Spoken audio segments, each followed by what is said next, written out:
27 years old. I'm from Kannapolis, North Carolina. I got into racing through family. My dad's side of the family were always just fans of the sport.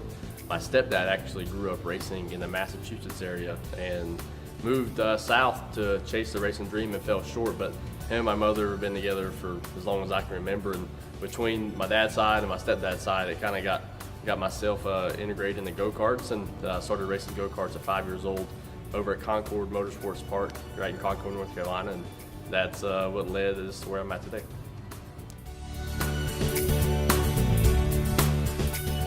Growing up, my favorite driver was Dale Earnhardt. Being from Kannapolis, obviously same hometown as Dale, it was something that was easy to connect to.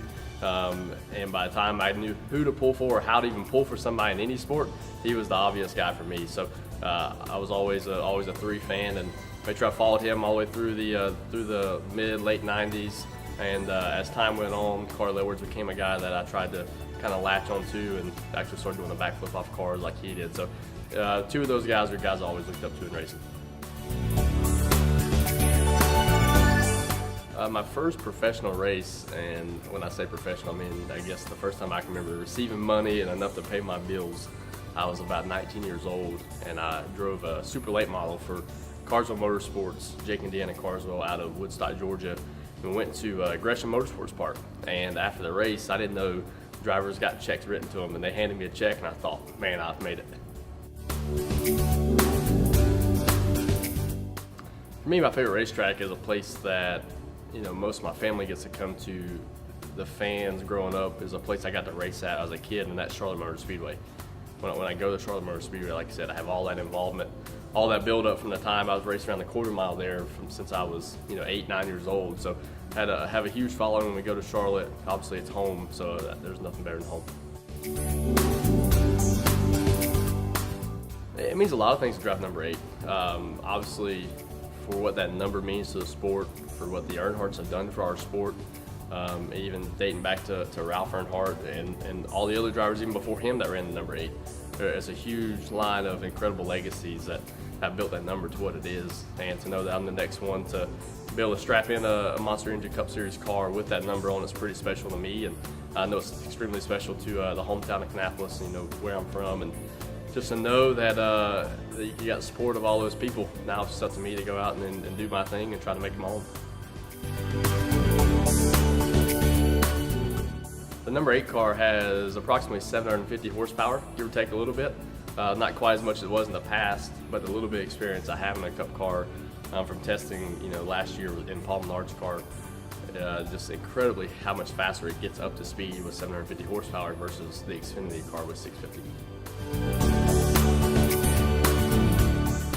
Set of Goodyear Eagles for our Cup Series car will be roughly $2,500. $2,500 sounds like a lot of money. Then take that and times it by 12, 15, or whatever that number is we'll get at Richmond, but it's a lot of cash. When I'm not driving, I try to play a couple of games of golf. Not very good at it, and I feel like the more I play, the worse I am, but that's something that I've really kind of attached to over the last couple of years, and keeps me mentally sharp and makes you have to keep yourself in the game. It's something I feel like really, really is a smooth transition back into the race weekends. Pre-race rituals. For me, it's more of a routine. I have a certain glove I put on first, a certain shoe I put on first. I just don't like to get off my structured race day activity. My first personal car was a 1995 green Honda Civic. My mother got it brand new in '95, gave it to me when I was 16 years old, and that was mine all the way up until I purchased the 2017 Chevy Silverado. So happy to not be in that Honda. It got to where it rode a little rough. One thing people would be surprised to know about me. Growing up short track racing, a lot of people saw me on a weekly basis, and throughout that time I was also playing sports, and playing those sports I had two or three pretty serious knee injuries, and as that happened, that kind of forced my hand to have surgery and go through that whole process, and realized pretty quick anything activity-wise based outside of a race car that I was not meant to do, so that kept me straight in a race car, and that's what got me here.